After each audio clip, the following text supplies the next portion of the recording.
Mas Anies baru dari tahun 2017 jadi posisi, itu pun oposisi sebagai gubernur DKI jabatan dia.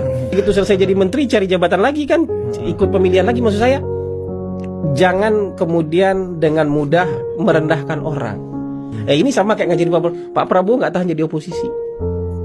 Pak Prabowo lebih lama jadi oposisi dibandingkan dia. Justru Pak Prabowo kemarin bergabung ke dalam pemerintahan, itu menyelamatkan bangsa. Mau suka nggak suka, menyelamatkan bangsa. Kalau saya ya, berapa kali ngomong dengan Pak Prabowo ya, saya sadar betul Pak Prabowo gak bisa nyerang orang. Mengklarifikasi bisa, meluruskan bisa, tapi disuruh nyerang balik agak susah. Jadi kalau saya nih, kalau diserang saya balikin tuh pasti. Sama kayak ketika Pak Prabowo diserang, apa perasaan Bapak ketika ini maju melalui proses yang melanggar etika. Kalau saya nih, Mas Anies yakin mau ngomong etika sama saya? Yakin mau ngomong etika sama saya, sama beberapa surat yang Mas Anies tanda tangani? Ini benar fakta. Suratnya benar. Iya, bahwa ada surat yang ditandatangani, misalnya bahwa soal ini tidak akan maju selama Pak Prabowo jadi calon presiden. Ini masih ngomong etika sama Pak Prabowo. Saya nggak enak ngomongin satu lagi, tapi ngomong etika. Oh, ada dua suratnya. Kalau mau ngomong etika sama Pak Prabowo itu kan pikir-pikir juga dulu. Pak Prabowo dalam hati, ini orang mau ngomong etika sama saya. Cuman mungkin udah sampai di mulutnya nggak jadi keluar, karena nggak terbiasa untuk menyerang sesuatu yang sifatnya pribadi. Bahkan yang paling jauh yang disebutkan oleh Pak Prabowo itu juga konteksnya. Konteksnya itu membela Pak Jokowi, bukan buat menyudutkan Mas Anies.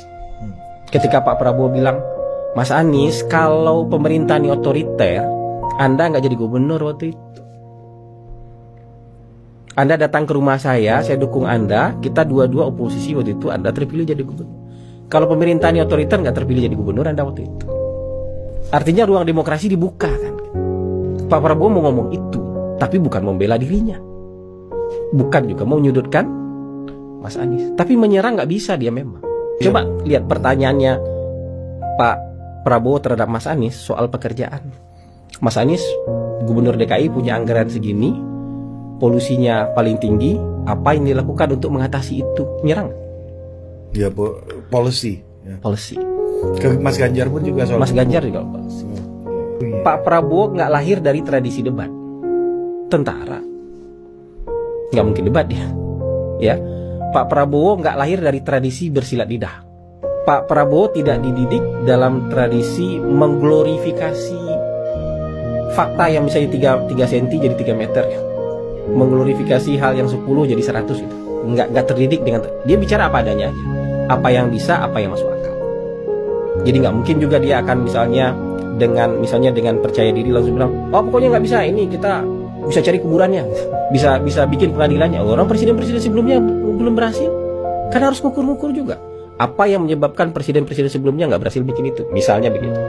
Jadi banyak hal. Jadi menurut saya kalau debat semalam itu sebagai sebuah entertainment untuk publik bagus, mereka saling menggali dan segala macam gitu.